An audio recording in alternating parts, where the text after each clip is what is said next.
আসসালামু আলাইকুম। সবাই কেমন আছেন? আজকে আসলে ভিডিওটা এই কারণেই করা, কারণ আজকে আমি আপনাদের দেখাবো যে আমিও মাছকে আসলে কম খরচ হওয়ার জন্য যে ভাত রান্না করে থাকি। এই যে বড় ধরনের একটা আমি করেছি যেখানে ভাত রান্না করার জন্য। আর আমি এই ভাতটা দিব পাঙ্গাস মাছকে, আর আপনারা চাইলে যে কোনো মাছকে দিতে পারেন। আর এই ভাত রান্না করে দিলে দেখা গেল যে অনেকেই খরচ কমে আসবে, অনেক খরচ কমে আসবে। যেহেতু এটা আমি রান্না করছি ঘন্টা দুয়েক আগে, আর এই রান্নার এই কারণেই হয়তো বা খুবই গরম। চুলার পরেই আছে, এই আখার পরেই আছে। এই যে আখাটা করবেন কীভাবে দেখেন আমি বলে দিচ্ছি। এই যে এই পাশ দিয়ে ফাঁকা রাখবেন আর ওই পাশ দিয়েও ফাঁকা রাখবেন, যাতে করে মানে একদিক থেকে জাল দেওয়া যায় আর একদিক থেকে হাওয়াটা টানে। আর ছাই তোলার সময় আর একদিক দিকে ছাইটা তুলে ফেলতে পারবেন, এতে অনেক ভালো। আর এটা হচ্ছে একটা বেরেল কেটে দুই অংশ করে আমি একটা খোলা বানাচ্ছি। এখানে থেকে আপনারা ইচ্ছা করলে বানাই নিতেও পারেন। আর যেহেতু আমি কম খরচের জন্য আমি এটা খরচ কম হয়েছে আমার, একটা বেরেল কেটে দুইটা অংশ করেছি, কারণ এটা দিয়েই আমি অনেক দিন যাবৎ ভাত রান্না করে খাওয়াতে পারবো। আপনারা পারলে এখানে একটা বেরোলে 25 কেজি চাউল রান্না করেছি আমি অলরেডি, আপনারা দেখতেই পাচ্ছেন যে 25 কেজি চাউল রান্না করেছি। যেহেতু গরম আমি পাত্রে এগুলো তুলে রাখবো ভাতগুলো। ভাত তোমারটা এটি 10 কে গেছে 10।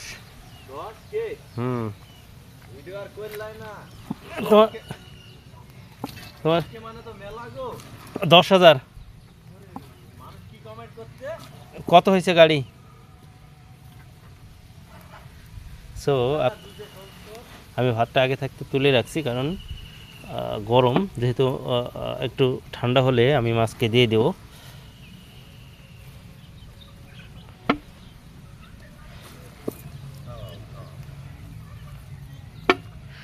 এখানে আমি এক গামলা তুলে রাখলাম, আর এপাশে আমি এক বালতি তুলে রাখি, তাহলেই জায়গায় জায়গায় ভাগ করে রাখলে একটু এটা কমে যাবে গরমটা।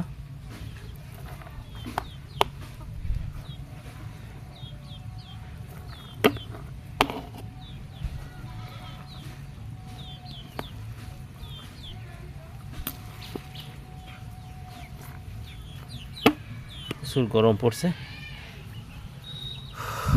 আপনারা চাইলে যদি চান আপনারা এরকম ভাত রান্না করে মাছকে খাওয়াতে পারেন, এতে খরচটা কমে আসবে, মাছের যে কস্ট সেই কস্টটা একটু কমে আসবে। যেহেতু আমি নিজেই ভাত রান্না করে খাচ্ছি,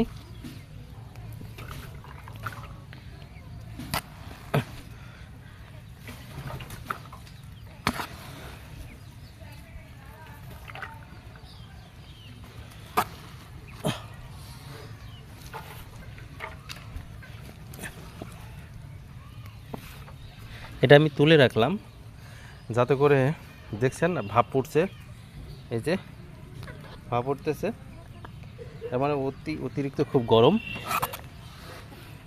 এটা সকালে রান্না করে রাখিয়ে দিতে হবে, অথবা রাত্রে বিকালে রান্না করে সকালে খাওয়াতে হবে। তাহলে গরমটা, যেহেতু এটা চুলার পরে থাকে তো এই কারণেই গরমটা সবসময় গরম হয়ে থাকে।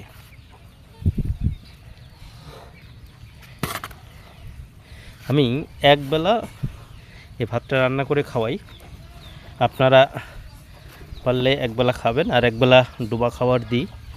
অনেক সময় আমি ভাসমান ফিডটাও দিই।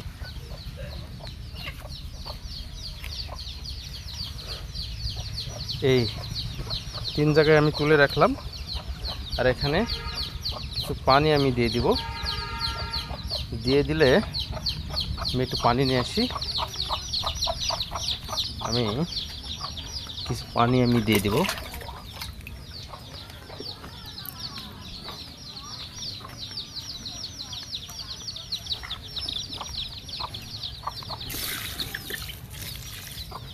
তাহলে গরমটা দেখা গেল, পানিটা দিয়ে দিলাম, একটু গরমটা হয়ে যাবে।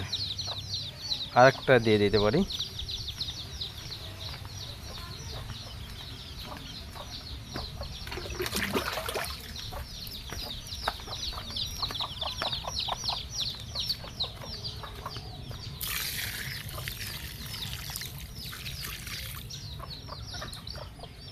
হয়ে গেছে। যাই হোক, আপনারা ভালো থাকবেন। আর মাছকে কখন খাওয়াতে হবে সেটা আমি ভিডিওটা আমি দেখাবো, যে মাছকে কীভাবে খাওয়াতে হবে আর কীভাবে মাছ খাই সেটাও দেখাবো।